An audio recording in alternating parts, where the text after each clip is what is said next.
So I know they call you Candid Jewel for a reason. So I want you to definitely be candid about that.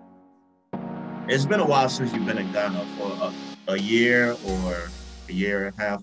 What is it like Yeah, almost a year and a being, half. what is it like being in Ghana? Um, it definitely still has its positives and its negatives. I feel like I'm at a point where I'm not over Ghana. I'm not at that point at all. But I definitely feel like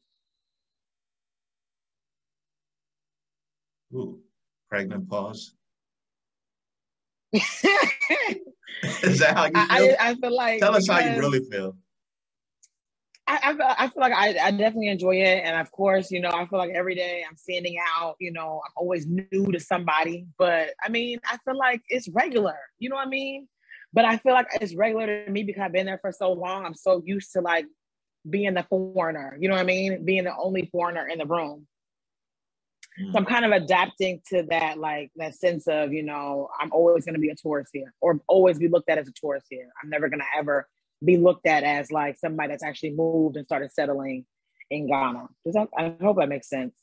yeah. So do you feel like you've never really gonna feel like you're a part of Ghana, like a local? No, Wow. I don't. I don't. But I think it's because I'm not always around the same people. Every Mm, time I go to the market, it's a whole another group of people. You know what I mean? Every time I go to the grocery store, every time I go to the mall, it's a whole nother set of people that are seeing me for the first time. right. So the way that I'm interacting with them and seeing them is going to be like, it's going to be new for them. Hmm. And it's a new interaction for me. So when they, not necessarily they're asking me like where I'm from, but as far as like the looks and the stares and things like that, you know what? I gotta get over that. I gotta get over the being extorted. I'm getting stopped by the police. It's normal now that I'm gonna be asked for money. But again, it's another police officer. You know what I mean? It's a new police officer. It's not the same one that's seen me every time. Right. So at this point, I'm like, whatever. So are you driving It is now? expected. No. You're Mm-mm. not driving yet? Okay. And I'm still kind of thinking about, do I want to do that?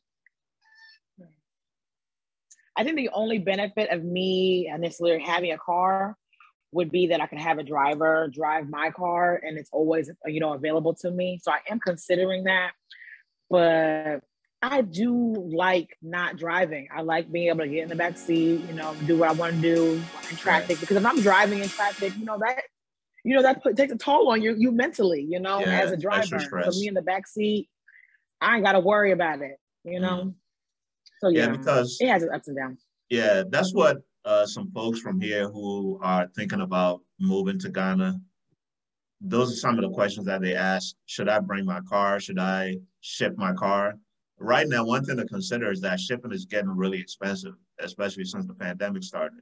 So you might want to just think about maybe just hiring the Uber. There's Uber, there's Bolt, right? That's how you mostly get around, right?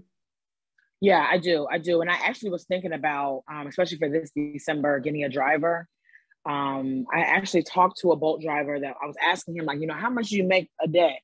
And he was telling me about 200 cities, which is a little under $40. I think it's like $37. And just think about like, hey, I'll give you $80, you know what I mean, to be at my disposal all day, wherever I gotta go. So I feel that's an opportunity for them to make money, more money than they would make. But it makes it more convenient for me. I'm not having to wait around for Uber, hope they don't cancel on me. You know what I mean? Right. Um, or have to worry about the prices fluctuating and things like that.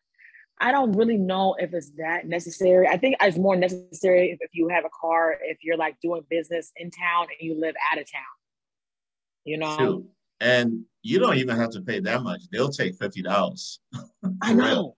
I know. And that's what Yeah. I'm saying. But I feel like, I also want to pay them what they're worth too, especially because what I've noticed in Uber and Bolt is, how you're able to like make stops on the way, like you're able to add stops. It'll be Mhm. times where I'm thinking it's gonna be a quick stop and it's like 5 minutes.